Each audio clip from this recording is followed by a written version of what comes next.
sells out instantly to our regular clientele. He dramatically returns it to its pedestal.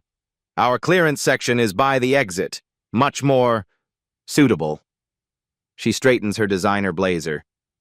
I'd like to see it in burgundy, please. He scoffs, eyes scanning her from head to toe. Ma'am, you can't afford it. Let's stop pretending. Her diamond watch glints as she reaches into her pocket. The document she slides across the counter makes his smile collapse. I'm Vanessa Taylor. I purchased this entire chain last week. She takes back the bag. And you're Trevor Barnes, the manager who just lost his job. How did a routine store inspection transform into career suicide for Trevor Barnes? The late afternoon sun bathes Chicago's Gold Coast in amber light as Vanessa Taylor approaches Elegance, the crown jewel of the luxury retail chain she quietly acquired last week. She adjusts her understated blazer and slips off her designer sunglasses, deliberately leaving her status symbols, the limited edition watch and custom phone case, partially concealed. At 42, Vanessa has perfected the art of blending in when necessary. The tech company she built from her apartment sold for 8 figures last month, but today she's not here as a CEO. She's conducting unannounced visits to assess what her considerable investment has really purchased. Inside, Trevor Barnes stands at his command post near the center of the store. At 35, he's spent 5 years cultivating what he calls an eye for clientele, a practiced ability to determine who belongs in Elegance and who doesn't. His tailored suit and immaculate hair project authority as he surveys his domain. Trevor's gaze locks onto Vanessa the moment she enters. His eyes perform a swift calculation. Black woman, business casual attire, no shopping bags from neighboring luxury stores. He categorizes her instantly, nodding to a security guard who shifts position to maintain a sightline. Vanessa notices. She also notices how Trevor steps forward with a brilliant smile when an older white woman in chunky gold jewelry enters moments later. Mrs. Hoffman, wonderful to see you again. That St. John jacket is stunning on you. Vanessa drifts between displays, watching as Trevor escorts Mrs. Hoffman to a private seating area where champagne appears within seconds. We just received the collection you inquired about, he tells Mrs. Hoffman, loud enough for others to hear. I set aside the choicest pieces, knowing your excellent taste. Nearby, a young black sales associate named Tiffany helps a customer with evident expertise. Trevor appears at her side, whispering something that makes her shoulders tense. As he walks away, Tiffany glances apologetically at Vanessa, then follows her manager's instruction to keep an eye on the woman by the handbags. Vanessa absorbs every interaction, her expression neutral while her mental notes accumulate. She moves toward the exclusive handbag display, the true test of any luxury store's service approach. The elaborate performance of discrimination Trevor has perfected is about to be evaluated by the one person with the power to end his career. Vanessa lifts an alligator-embossed handbag from its illuminated pedestal, examining the hand-stitched details with expert precision. She turns it slowly, inspecting the craftsmanship of the hidden interior compartments, knowledge only a true connoisseur would possess. Trevor materializes beside her, his practiced smile tight at the edges. Can I help you find something? His tone implies she's wandered into the wrong department, perhaps the wrong store entirely. The stitching on this is exquisite, Vanessa replies, her fingers tracing the seams. This particular designer uses a specialized locking technique for durability, doesn't she? Trevor blinks, momentarily caught off guard by her knowledge. He recovers quickly. Yes, well, this particular collection starts at $8,500. He emphasizes the price, watching for her reaction. Perhaps I could show you some of our more accessible options? I'm curious about the burgundy version, Vanessa continues, ignoring his suggestion. I understand the color matching process requires each hide to be dyed individually. That must affect the pricing structure. Trevor shifts his weight, increasingly annoyed by her refusal to be intimidated. These pieces are investments, madam. The clientele who purchase them typically understand the luxury market. His condescension thickens with each word. Vanessa smiles pleasantly. Could I see the burgundy version, please? Unfortunately, our premium items require a viewing deposit. Store policy. Trevor's invention flows smoothly. It's simply to ensure serious buyers have access to our limited inventory. I see, Vanessa says. Could you show me where this policy is documented? I'd be interested in the details. Trevor's smile hardens.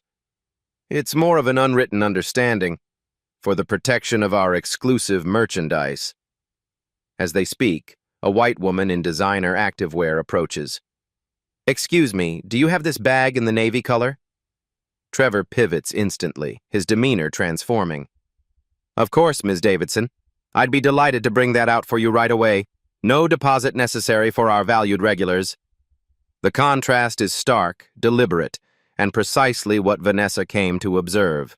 She watches the interaction without comment, her expression revealing nothing while Trevor throws one last dismissive glance her way before escorting the other customer to a private viewing area. As Trevor walks away, he misses Vanessa's subtle movement, reaching for her phone and sending a text that will set his downfall in motion. Trevor returns with reinforcements, 2 male associates flanking him like bodyguards, creating a deliberate spectacle in the center of the store. Other customers pause their shopping, attention drawn to the developing confrontation. Ma'am, Trevor announces, his voice unnecessarily loud. I've consulted with my team regarding your interest in our premium collection. He stands too close, violating her personal space with calculated intimidation. We have a responsibility to our exclusive clientele to maintain certain standards. Vanessa remains perfectly composed. I'm still interested in seeing the burgundy version of this bag. Trevor laughs, a sharp theatrical sound designed for his audience of onlookers. Ma'am, you can't afford it. This bag costs more than most people's monthly salary. He gestures dismissively at her attire. Let's not waste each other's time. The humiliation is public and intentional. Several customers turn to watch. Some look uncomfortable while others exchange knowing glances. A group of women at the jewelry counter whisper behind manicured hands. Perhaps I could show you to our seasonal markdowns? Trevor continues, each word dripping with false concern. We have options starting at only $500. Much more appropriate for your situation. Tiffany, the young black sales associate, stands frozen nearby, her discomfort evident in her rigid posture and downcast eyes. When she risks meeting Vanessa's gaze, embarrassment and apology flash across her face. Are you refusing to serve me? Vanessa asks, her voice calm and measured. Not at all, Trevor responds with exaggerated patience. I'm helping you avoid embarrassment at the register. He leans closer, lowering his voice to a stage whisper still audible to nearby customers. We've had incidents before with people who overestimate their purchasing power. An older white woman browsing scarves nods approvingly at Trevor. Some people just don't understand these aren't ordinary stores, she says loudly to her companion. The burgundy bag, please, Vanessa repeats, unmoved by the spectacle Trevor has orchestrated. Trevor sighs dramatically. Listen, I'm trying to do you a favor. He points toward the exit. Perhaps Nordstrom Rack would be more appropriate for your shopping needs. One of the male associates snickers, quickly composing his features when Trevor shoots him a warning glance. Our clientele expects a certain ambiance, Trevor adds, sweeping his arm to encompass the store's elegant interior and its predominantly white customers.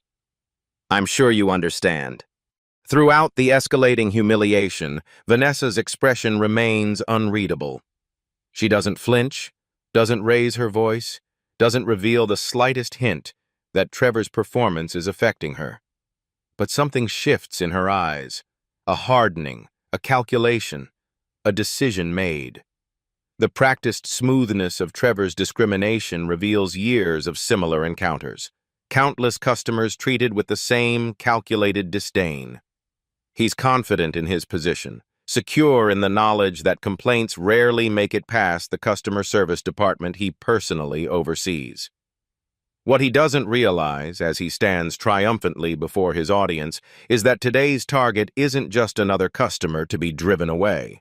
She's his new boss, meticulously documenting every word of his carefully choreographed discrimination. While Trevor basks in his public victory, he fails to notice Vanessa's subtle transformation from composed customer to calculating executive. Vanessa moves with deliberate calm to a quiet corner near the fragrance counter. Her posture reveals nothing of the cold anger crystallizing within her. She pulls out her phone, not the latest model but a custom-secured device built for her tech company, and makes a call. "Elizabeth?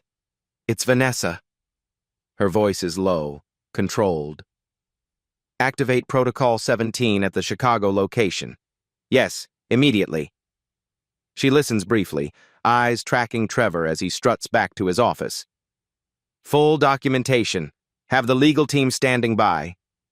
She ends the call, her decision made. Meanwhile, Trevor closes his office door, laughing as he drops into his leather chair. The male associate who followed him, Daniel, new to the sales team, stands uncertainly by the doorway. "Did you see her face?"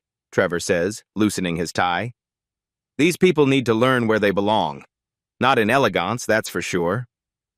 Daniel shifts uncomfortably. "She seemed pretty knowledgeable about the products, Trevor."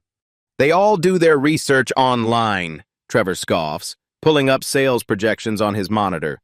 "Watch unboxing videos, memorize a few designer names, then come in pretending they belong."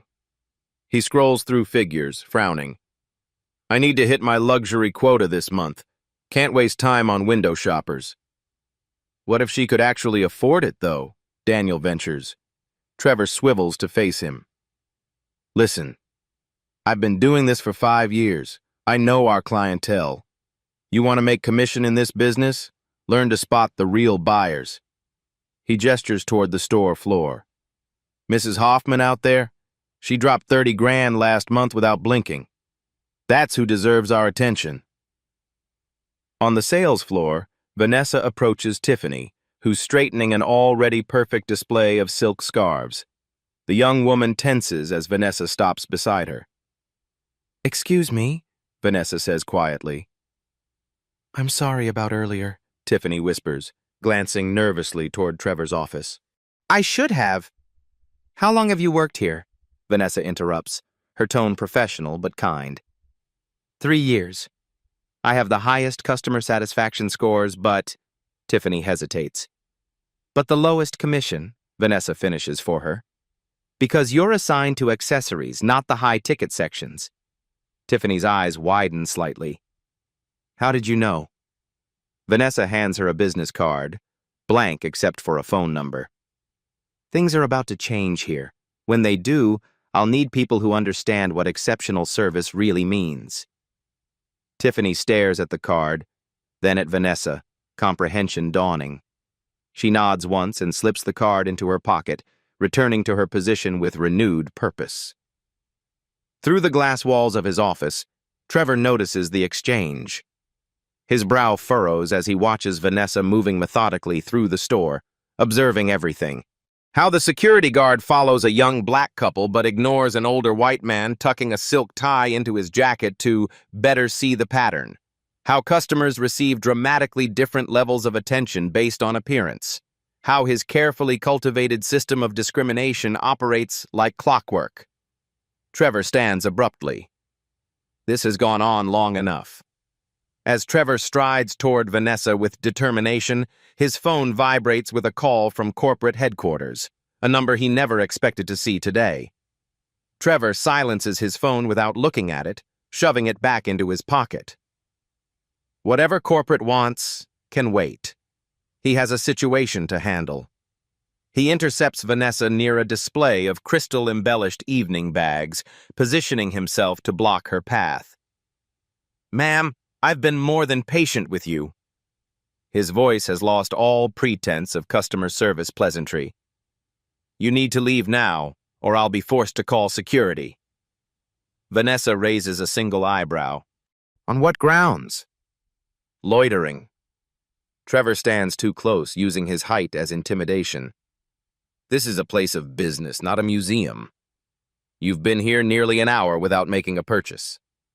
Around them, customers pretend not to listen while absorbing every word. Trevor's confrontational posture has turned the luxury shopping experience into uncomfortable theater. The store phone rings shrilly. A sales associate answers, then approaches Trevor with evident reluctance. Sir, she says, keeping her voice low. It's corporate. They're asking for you. They say it's urgent. Trevor waves her away without taking his eyes off Vanessa. Take a message. I'm handling a situation. But sir, they insisted. I said take a message. His tone leaves no room for argument. The associate retreats, casting a worried glance at Vanessa. Trevor refocuses on his target. Last chance to leave with dignity. I believe you're making a serious professional mistake, Mr. Barnes. Vanessa's voice remains calm, but something in her tone, a certainty, a warning, momentarily unsettles him. He recovers quickly. And I believe you're trespassing. He signals to a security guard who begins moving in their direction. Escort this woman out, he instructs loudly. The store phone rings again, more insistently this time. The same associate answers, her expression growing increasingly alarmed.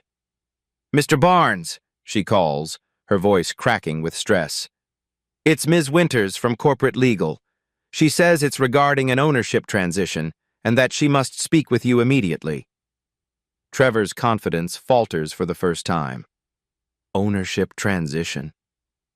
He glances from the phone to Vanessa, noting the hint of a smile playing at the corner of her mouth.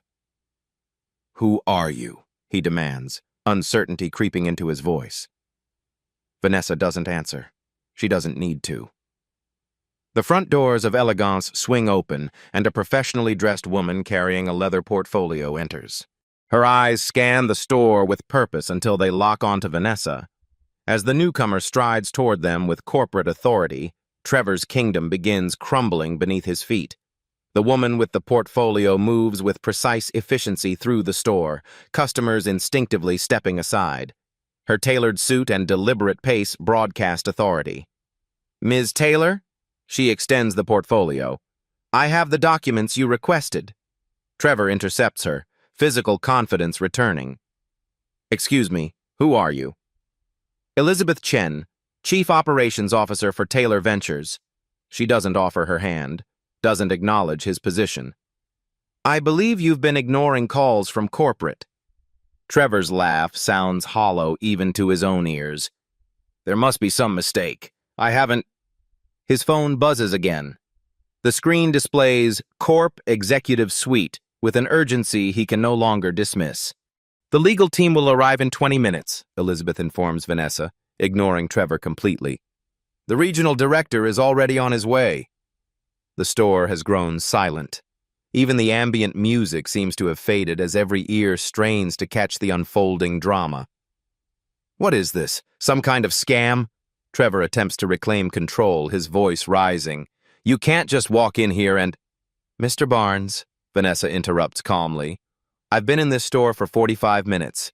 In that time, I've observed you discriminate against 3 black customers, including myself. You violated company policy at least 7 times. Trevor feels heat rising in his face. You're making serious accusations without any proof. He gestures wildly around the store. This is my store, and I want both of you out now. Your store? Elizabeth raises an eyebrow, removing a document from her portfolio. Perhaps you should check your email. The ownership announcement went out this morning. Trevor fumbles for his phone, fingers suddenly clumsy as he navigates to his inbox. The subject line, Urgent, Ownership Transition, Effective Immediately, sits bold and unread at the top. This is ridiculous, he sputters, not opening the email. Harold Whitmore has owned this company for 20 years. He wouldn't sell without... Mr. Whitmore closed the deal last Tuesday, Elizabeth states flatly. The transition team has been reviewing operations all week. Trevor looks to his employees for support, finding only averted gazes and uncomfortable shifts in posture. Even his most loyal associates won't meet his eyes. The front door opens again. This time, it's David Acosta, the regional director, accompanied by two people carrying briefcases embossed with the corporate logo. Their expressions are grave as they survey the scene. The corporate cavalry has arrived, and Trevor suddenly realizes he's been performing his discrimination for an audience with the power to destroy him. David Acosta approaches with swift strides, confusion evident in his furrowed brow. "Trevor, what's going on? I've been calling you for an hour." Trevor straightens his jacket, grasping at professionalism. "Sir, these women are disrupting business. They're making false accusations." "This is Vanessa Taylor," David interrupts, gesturing respectfully toward her. His tone changes completely. "Our new majority owner."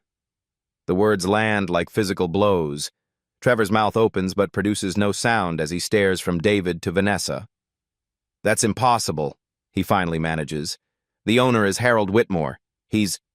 Harold sold his shares last week," David explains patiently, though his eyes betray concern. "The announcement email went out this morning. Ms. Taylor is conducting site visits before the formal transition." Trevor's world narrows to the unread email on his phone. With trembling fingers, he opens it, scanning the first paragraph confirming everything they've said. The floor seems to shift beneath him. "This must be a misunderstanding," Trevor attempts recovery, his voice unnaturally high. "Ms. Taylor, if I'd known who you were—" "That's precisely the problem," Vanessa says evenly. "Your behavior changes based on who you think someone is." Customers have abandoned any pretense of shopping. The store has transformed into a theater, with Trevor center stage and a drama spiraling beyond his control. "I was simply following loss prevention protocols," he insists, desperation edging into his voice. "In retail, we have to make quick assessments." "Is it protocol to offer champagne to some customers while following others around the store?" Vanessa asks, her tone conversational yet pointed. "Is it policy to refuse service based on perceived economic status?" Trevor looks to David for support. "Sir, you know how careful we need to be with our premium merchandise."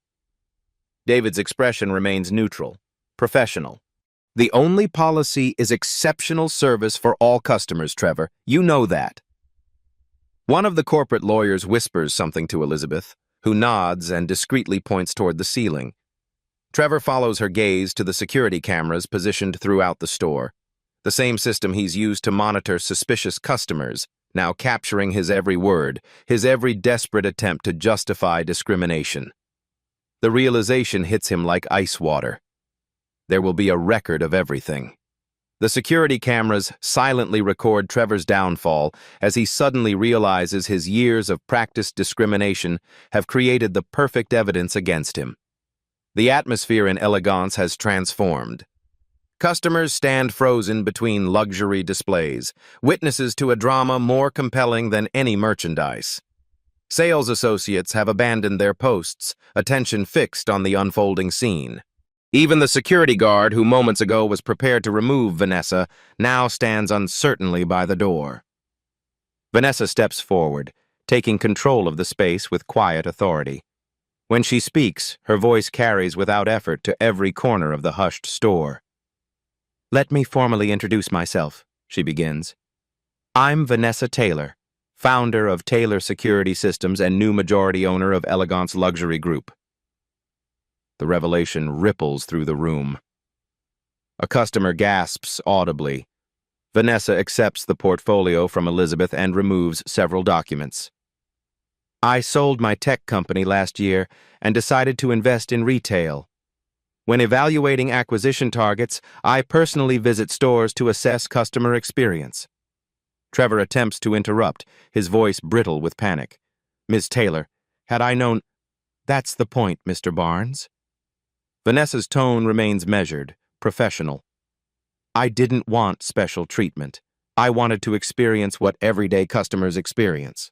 She turns to David Acosta, In 45 minutes, I witnessed systematic discrimination. Mr. Barnes followed black customers, directed staff to watch them, and used different service standards based solely on appearance. Trevor's face has gone from red to ashen. That's a complete mischaracterization. It's all on camera, Elizabeth interjects, gesturing to the security system Trevor himself had upgraded last year. And we've been recording customer complaints for months during our acquisition research. Trevor's eyes dart frantically around the store as though seeking an escape route. Finding none, he attempts a different tack. You have to understand the pressures of luxury retail. Our clientele has certain expectations. I understand retail perfectly well, Vanessa cuts him off. I've been shopping in luxury stores my entire adult life. The difference is, today I experienced your store as a black woman without the signals of wealth you've been trained to recognize. She slides a document across the counter. This is a record of today's interactions, time-stamped with security footage references. Trevor stares at the paper but doesn't touch it. His hands are visibly shaking. And this, Vanessa produces another document, is notice of your immediate termination. A collective intake of breath fills the store. You can't just, Trevor begins. I can and I am. Vanessa's voice never rises, yet carries absolute authority. Elegance will not tolerate discrimination under my ownership. This isn't just about today. Your personnel file shows multiple customer complaints that were never properly addressed. She glances at Tiffany, who stands straighter under her gaze. It also shows a pattern of promoting white employees over more qualified black and brown staff, directing commission-generating clients to select associates, and creating a hostile work environment for anyone who questioned these practices. Trevor makes one final desperate attempt. Our clientele expects a certain environment. I was protecting the brand's exclusivity. Exclusivity isn't exclusion, Mr. Barnes. Vanessa turns to address the watching staff.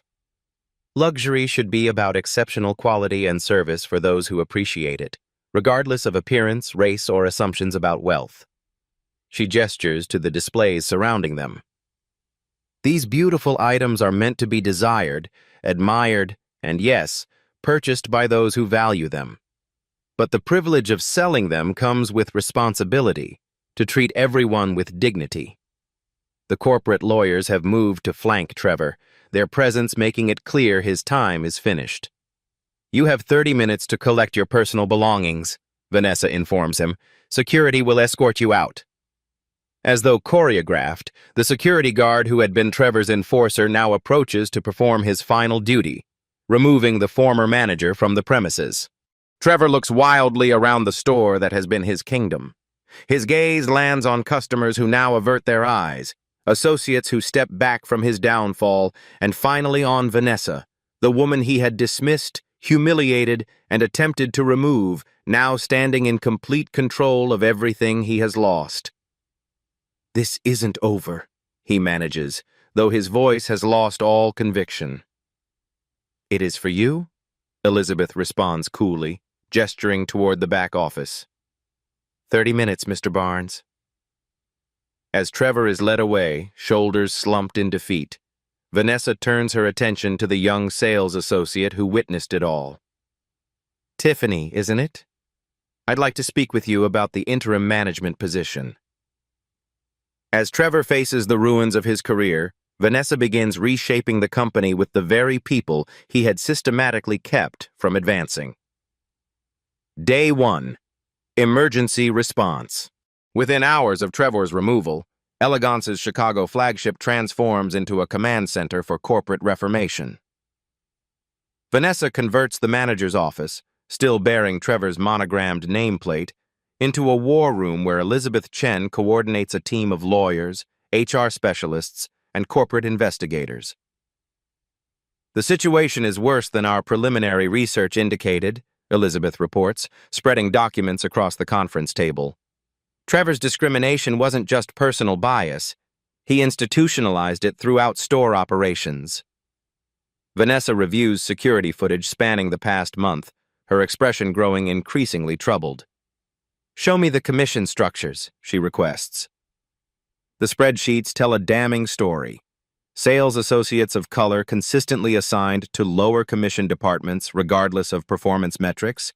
Customer profiles coding black shoppers as higher security risks. Informal quotas limiting how many non-traditional clients could receive private shopping appointments. By evening, Tiffany Adams sits across from Vanessa, nervously smoothing her skirt. "I never thought I'd make it past accessories," she admits. 3 years of perfect customer feedback, but Trevor always said I wasn't ready for the main floor. "That changes today," Vanessa replies, sliding over temporary management credentials. "Your customer service scores are exceptional, and multiple associates cited your ethical leadership in their interviews." Tiffany stares at the badge. "But there are more senior people." "Who enabled discrimination?" Vanessa finishes. "We're not just changing management, we're changing culture." As night falls, security escorts 2 more senior staff members from the building. Trevor's most loyal enforcers, implicated by their colleagues and store records in maintaining his discriminatory system. Day 3. Corporate Directive. Dawn breaks with a company-wide email hitting every inbox across the Elegance empire. Effective immediately, Elegance implements a zero-tolerance discrimination policy. All customer service will adhere to our new dignity standards, regardless of perceived purchasing power or background. All managers must complete bias training within 30 days. Anonymous reporting systems are now live for employees to flag concerns without fear of retaliation. The Chicago store opens under Tiffany's management with a transformed atmosphere. Security guards receive new instructions. Maintain the safety of merchandise and customers equally, without profiling. Commission structures are temporarily standardized across departments until a complete overhaul can be implemented. In the corporate offices, Elizabeth leads the legal team through damage assessment. "Trevor's attorney sent this morning," she informs Vanessa, handing over a threatening letter claiming wrongful termination and defamation. Vanessa scans it briefly before passing it back. "Forward him the security footage from Tuesday. The incident with the young couple he had security follow through the entire store should be sufficient." "And the customer testimonials are coming in?" Elizabeth adds, pulling up a spreadsheet. 17 former customers have already provided statements about discriminatory treatment. 5 of them have receipts showing major purchases after being initially profiled and discouraged. Across town, Trevor paces his apartment, phone pressed to his ear. "They can't just fire me for maintaining standards," he insists to his attorney. "Luxury retail has different expectations. I was protecting the brand image." His lawyer's voice sounds tired even through the speaker. "Mr. Barnes, I've reviewed the initial evidence they provided, the security footage alone. That's being taken out of context. You told a security guard, and I quote, 'Watch the black couple in accessories.' They're not our demographic. There is no context that makes that acceptable." Trevor collapses onto his sofa, the reality of his situation finally penetrating. "So what do we do?" "We hope they'll accept a quiet withdrawal of our complaint in exchange for not publicizing the evidence they have against you." Day 5. Public Awareness. The story breaks despite the legal team's discretion. A former employee, emboldened by Trevor's removal, posts on social media about the systemic discrimination at Elegance under his management. The post goes viral within hours. #Elegance. Accountability trending as other customers share similar experiences across multiple locations. Vanessa addresses the situation directly, releasing a statement acknowledging the problem and outlining concrete steps being taken. Elegance has failed to live up to its name. True elegance isn't about exclusion. It's about excellence in product and service for all who appreciate quality. We are completely restructuring our approach to customer experience and have already removed those responsible for discriminatory practices. Rather than dampening interest in the brand, the transparent approach creates unexpected positive attention. Fashion industry publications request interviews about the company's transformation. Retail analysts note the unusual approach of admitting failure instead of issuing standard corporate denials. Trevor's attorney withdraws all claims against Elegance after receiving a comprehensive evidence packet documenting years of discriminatory behavior. The final email from the corporate legal team makes the situation clear. Any further action will result in the public release of all evidence, making Trevor unemployable in the industry. That afternoon, Vanessa personally calls 5 customers identified in the records as having experienced the worst discrimination. She invites them to a special reopening event, offering sincere apologies and requesting their input on creating a more inclusive luxury experience. "Your perspective is invaluable," she tells a woman who had been followed by security throughout her visit despite spending over $4,000. "We can't fix what we don't fully understand." Day 10. Structural change. Elegance headquarters buzzes with activity as Vanessa meets with the board of directors. The projected numbers cause several members to shift uncomfortably in their seats. This diversity scholarship for fashion design students will cost nearly $2 million annually, one board member notes. And the community engagement program is an investment, not an expense, Vanessa completes firmly. Our preliminary research shows luxury brands with inclusive practices outperform traditional exclusivity models by 23% over 5 years. She advances to the next slide. "We're not just fixing a problem, we're creating competitive advantage. The luxury market is evolving. New money doesn't look like old money, and brands clinging to outdated profiling are losing market share." By day's end, the board unanimously approves her proposals, including restructured commission systems rewarding customer satisfaction over sales volume, blind recruitment processes for all hiring, quarterly secret shopper tests with diverse participants, community engagement programs bringing luxury education to diverse neighborhoods, a complete retraining of all security personnel. The transformation costs millions, but Vanessa's presentation makes the business case irrefutable. Exclusion is becoming unprofitable in a changing luxury landscape. Day 14. Unexpected resistance. Trevor, growing desperate as his savings dwindle and industry connections go silent, secures a meeting with Harold Whitmore, the former owner, at his country club. "The brand will be destroyed," Trevor insists, desperation evident in his rumpled appearance. "Everything we built over 20 years, the exclusivity, the prestige." Whitmore sips his whiskey, regarding Trevor coolly. "I sold because the market is changing, Trevor. Luxury isn't what it was in my father's time. New wealth is diverse. Ms. Taylor recognized that before I did. But the traditional clientele made up 60% of our business last year, down from 85% 5 years ago." Whitmore sets down his glass. "I'm a businessman, not a museum curator. Taylor offered 30% above market value because she saw the potential I was missing."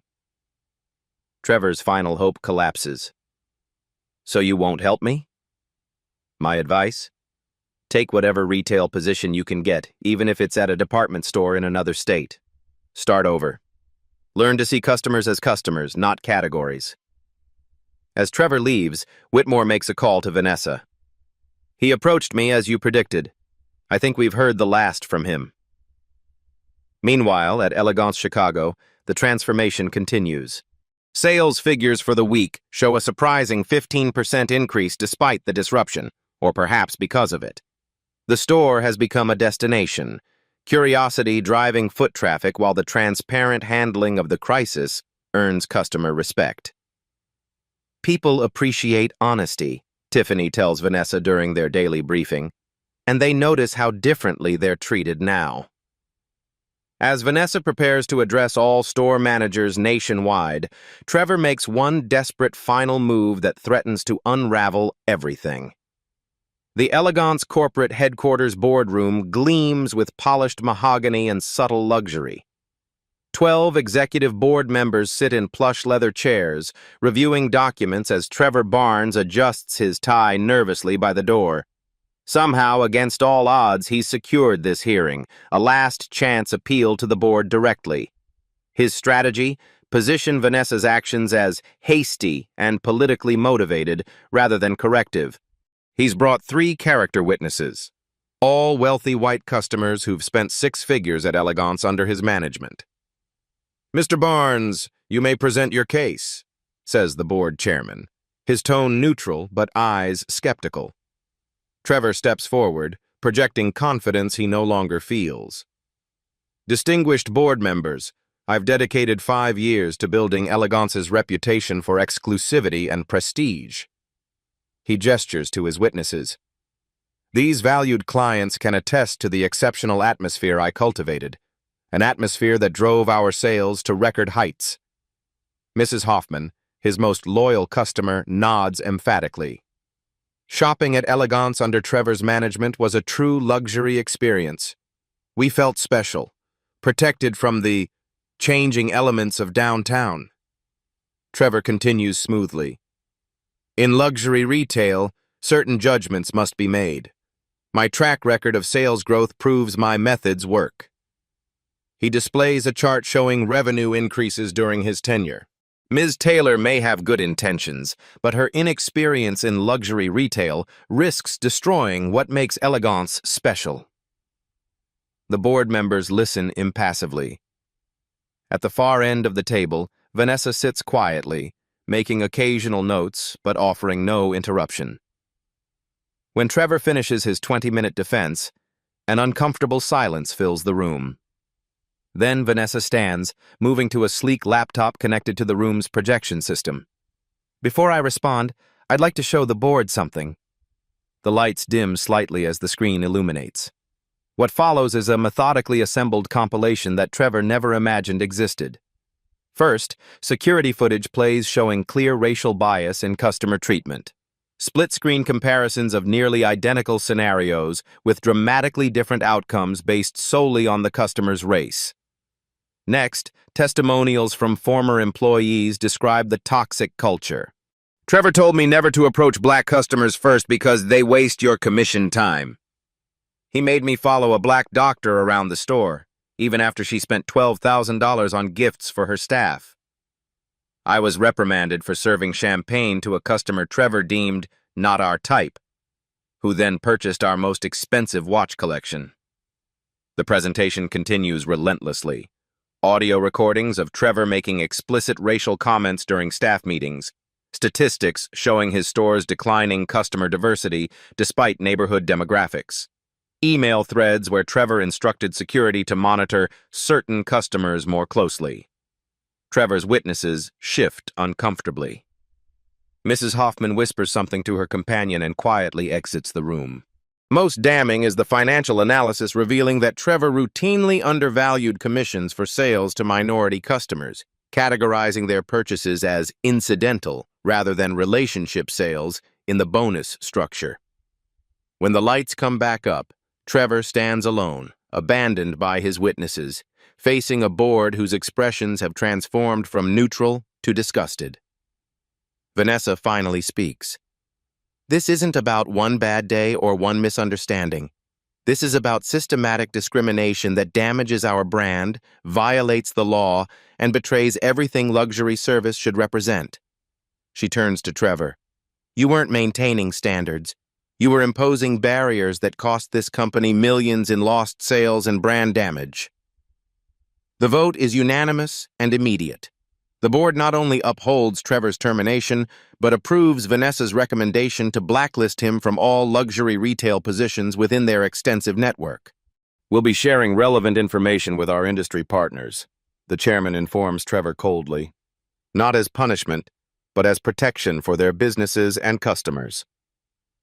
Security escorts Trevor from the building.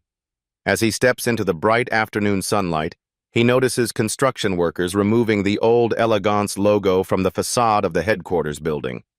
The gold-leafed script that has represented old-world luxury for decades comes down letter by letter, making way for something new. As Trevor walks away from the luxury retail world forever, the first glimpse of Vanessa's vision for the future rises in gleaming letters behind him. 6 months later, the transformed Elegance flagship store gleams in the morning light, its new facade featuring sleek, contemporary lines while maintaining subtle nods to its heritage. The imposing security guards and velvet ropes that once created intimidating barriers have disappeared. In their place, an elegant sign greets visitors. Luxury is for those who appreciate it. Vanessa Taylor. Inside, Tiffany Adams, now permanent store manager, leads her diverse staff through their morning meeting. The digital display behind her shows customer satisfaction metrics that have increased by 40% since the transformation began. More remarkably, the clientele diversity has expanded dramatically without sacrificing sales. In fact, profits are up 25% over the previous year. Remember, excellence isn't about who the customer is, Tiffany reminds her team. It's about the experience we create for everyone who walks through those doors. The changes Vanessa implemented have rippled throughout the company. The recruitment process now operates on a blind basis, with initial applications stripped of identifying information to eliminate unconscious bias. The result? A 60% increase in staff diversity at all levels within 6 months. Commission structures have been completely reimagined, now based primarily on customer satisfaction ratings rather than sales amounts. Associates receive bonuses for repeat business and relationship building regardless of purchase size, recognizing that today's modest customer might be tomorrow's major client. Quarterly secret shopper tests ensure consistent service across all demographics. These anonymous evaluations now factor directly into management bonuses, creating financial incentives for inclusive excellence. Regular bias training and cultural competence education have transformed from corporate requirements into engaged discussions about evolving luxury markets. Staff members share perspectives on different cultural approaches to luxury, expanding the company's ability to serve global clientele. Community engagement programs now bring luxury education to diverse neighborhoods, with elegance experts offering workshops on craftsmanship, design, and the investment value of quality goods. These programs create pathways for new customers while demonstrating the company's commitment to accessibility. Across town, Trevor Barnes straightens his name tag at a mid-tier department store. After months of rejection from luxury retailers, he's taken a position as a junior sales associate, struggling to adapt to an environment where he can't discriminate without consequences. His supervisor, a young black woman, has already warned him about his selective customer service. The industry has taken notice of Elegance's transformation. Fashion publications feature case studies analyzing the company's approach. Competing luxury retailers begin adopting similar practices, fearing both legal consequences and the business advantages Elegance has demonstrated. Industry conferences now include panels on inclusive luxury, where Vanessa is frequently invited to speak. A national retail association approaches Vanessa about delivering the keynote address at their annual convention on the business case for inclusion in luxury markets. Their invitation acknowledges that the luxury landscape is changing, driven by diverse new wealth from tech, entertainment, and international markets that doesn't match traditional profiles. What began as correcting one manager's discrimination has evolved into a movement redefining luxury retail itself, proving that exclusivity can be about appreciation and knowledge rather than race or appearance. As Vanessa reviews plans for the grand reopening celebration, her assistant interrupts. An unexpected visitor waits nervously at the entrance, asking to speak with her privately. The grand reopening of Elegance's flagship store transforms the space into a celebration of inclusive luxury. Crystal chandeliers illuminate a diverse crowd of customers, media representatives, and fashion influencers. Champagne flows freely, offered to every guest regardless of appearance or perceived purchasing power. Vanessa moves through the gathering with natural grace, engaging in brief but meaningful conversations. She pauses near the handbag display where her confrontation with Trevor began 6 months ago, now reimagined with an interactive exhibit explaining the craftsmanship behind luxury goods. Tiffany approaches, elegant in her new position as permanent manager. "Someone's asking to speak with you privately," she says quietly. "I told her you're busy with the event, but she insists it's important."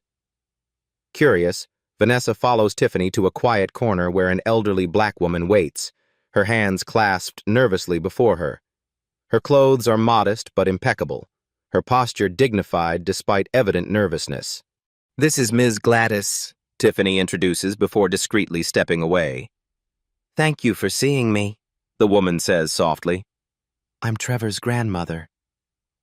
Vanessa's expression reveals nothing, but she immediately offers the woman a seat in a private consultation area. "That's very kind of you to come. How can I help you, Ms. Gladys?" "I came to apologize for my grandson," she says, her voice carrying the weight of difficult emotion. "What he did, that's not how I raised him." Vanessa sits across from her. "You're not responsible for his actions." "Maybe not directly," Ms. Gladys sighs, looking down at her weathered hands. "But somewhere along the way, he learned the wrong lessons about success and who deserves respect."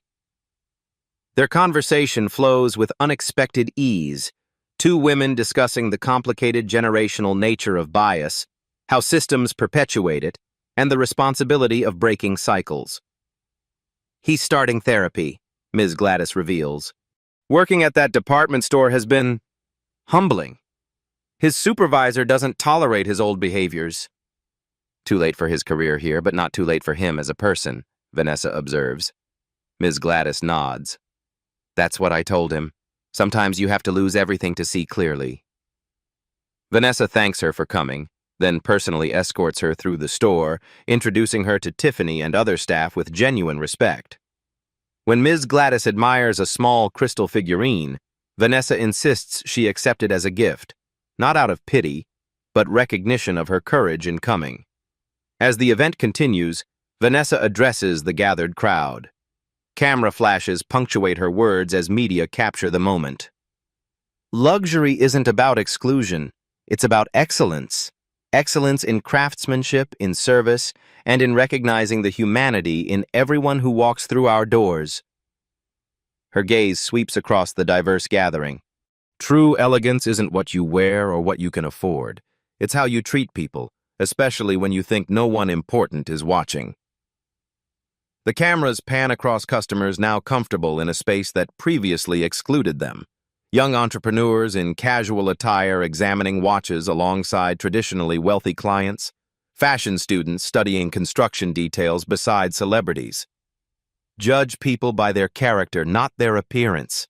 See potential customers, not potential thieves. Vanessa's voice carries conviction born of personal experience. Because you never know. The person you underestimate today might own your company tomorrow.